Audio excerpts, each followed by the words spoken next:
Hi, and welcome to Takoyaki's. Today I'll be showing you the long but rewarding process of lubing and filming stock in-veer Holy Panda V2 switches that I purchased from Drop.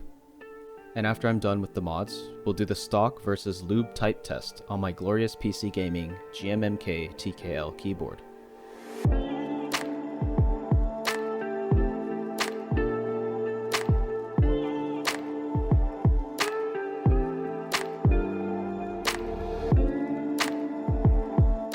I used the stock switches for a few weeks before doing the mods so that I could get a good feel and understanding of the before and after. When I took the keycaps off though, I found something strange, some plastic shrapnel or pieces should I call it, all over the plate. I didn't want to get that onto the PCB, so I brushed all of that off before moving on.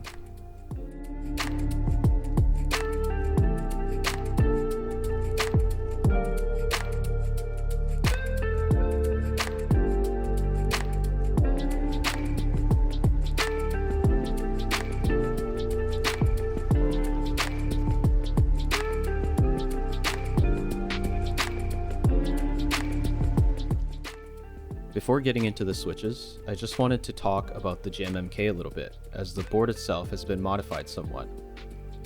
When I got the keyboard, I took it apart, clipped and lubed the stabs with dielectric grease. I also did the band-aid mod and added shelf liner foam between the backplate and the PCB. The stock stabs still didn't sound great even after the mod, so in a future video, I'll do another type test after replacing the stock stabs with the ones from Cherry, which should improve the sound and feel. Just keep this in mind when listening to the type test.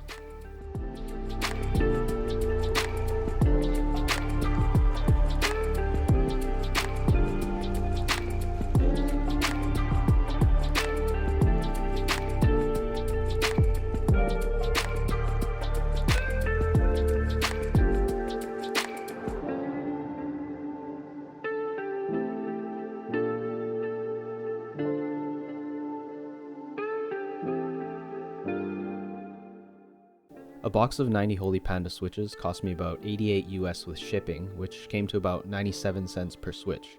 But due to the delays with shipping, Drop was nice enough to give me a $10 credit. So you could say I only paid 78 cents for 90 switches, which would be 86 cents each. Not too bad for an endgame switch.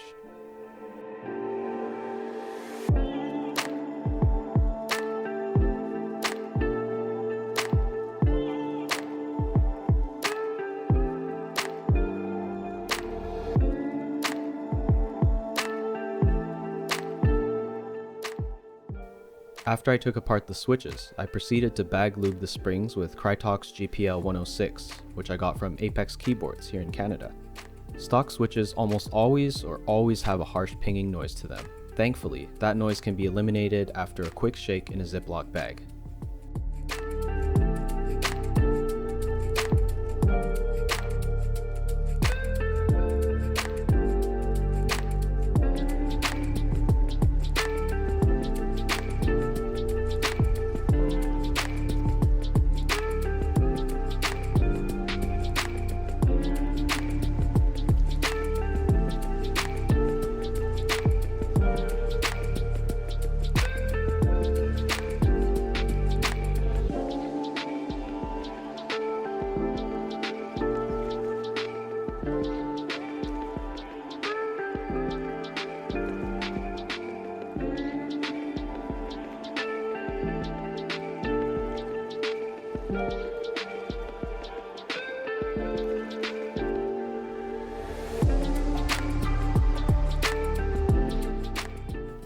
As for the lube, I did some research into what I should use for the switch itself.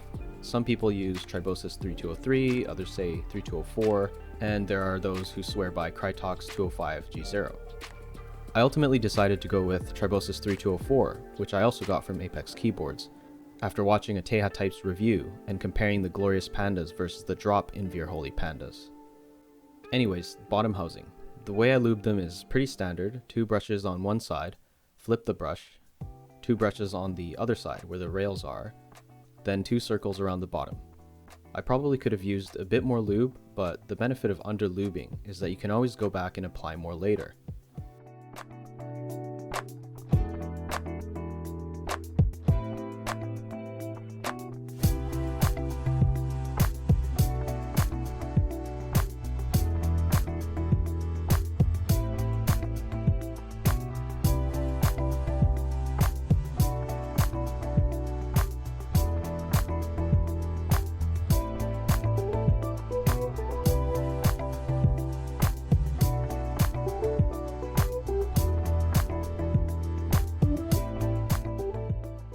Then I proceeded to put the springs into the bottom housing. Pretty self-explanatory.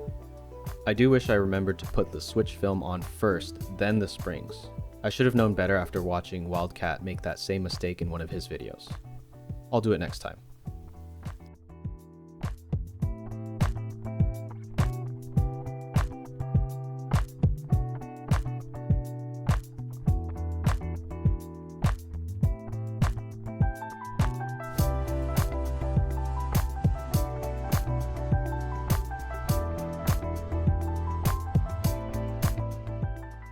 Now for the switch films.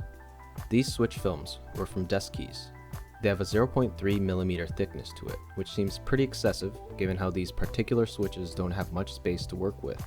Some even prefer not using any films for their Holy Pandas, but I opted to use them because these films are made of a material that actually compresses and conforms to the gap, which makes them a really nice and versatile choice. For $7 US, you can get a pack of 120 films that can be peeled off of these sheets. I wasn't sure which side went up or down, so I looked it up on the Desk Keys website, which said that the sides don't matter. So I chose the shiny side up.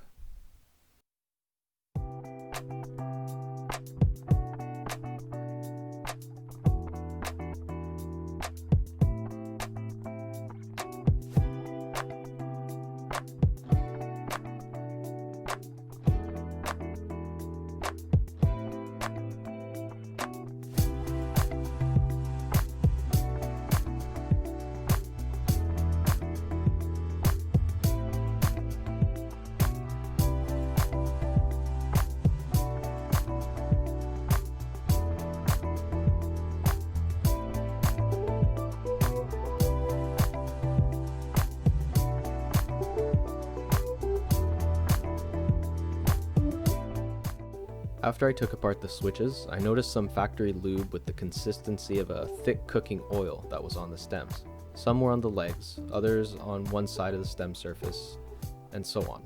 I wasn't too happy about this because they were supposed to come completely unlubed from the factory, and on top of that, I had to spend an extra half an hour wiping these off with a paper towel.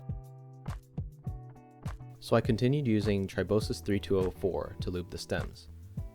I brushed the surfaces twice with each side of the brush, and I did lube the stem legs, a move some might consider sacrilege, but I wanted to reduce that scratching noise that comes from the legs coming into contact with the leaf on the bottom housing. I know that's what creates the tactile feel to begin with, and lubing the legs will reduce some of that tactility, but I was okay with that. Also, the springs on these switches are quite heavy, and some of my fingers were definitely sore after a long day of using the stock version of the switch. So, lubing the legs helped reduce some of that fatigue by reducing the actuation force a little and also reducing that resistance between the leaf and the leg.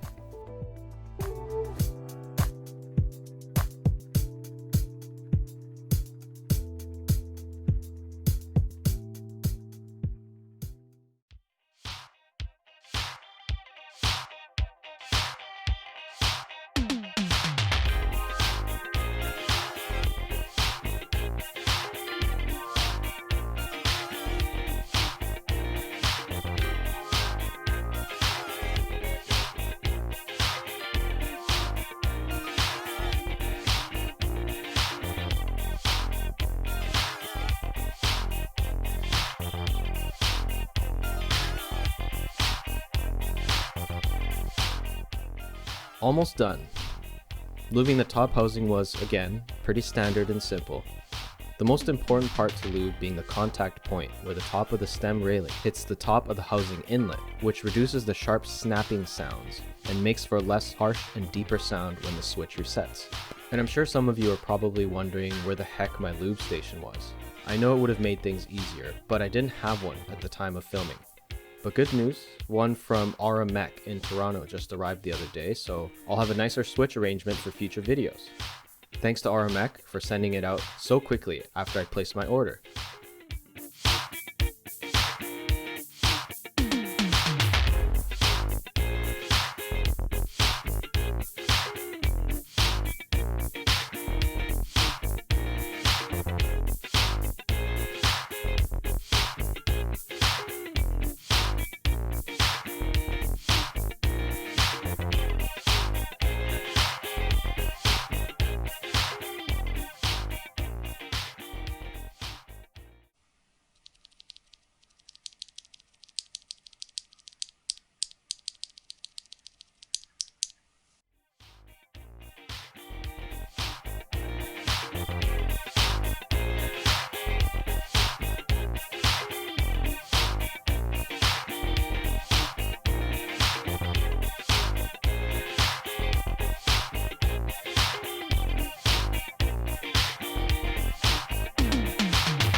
And the final stretch, putting the keycaps back onto the GMMK. The keycaps that you see here are the Miami Double Shot PBT keycaps from HK Gaming.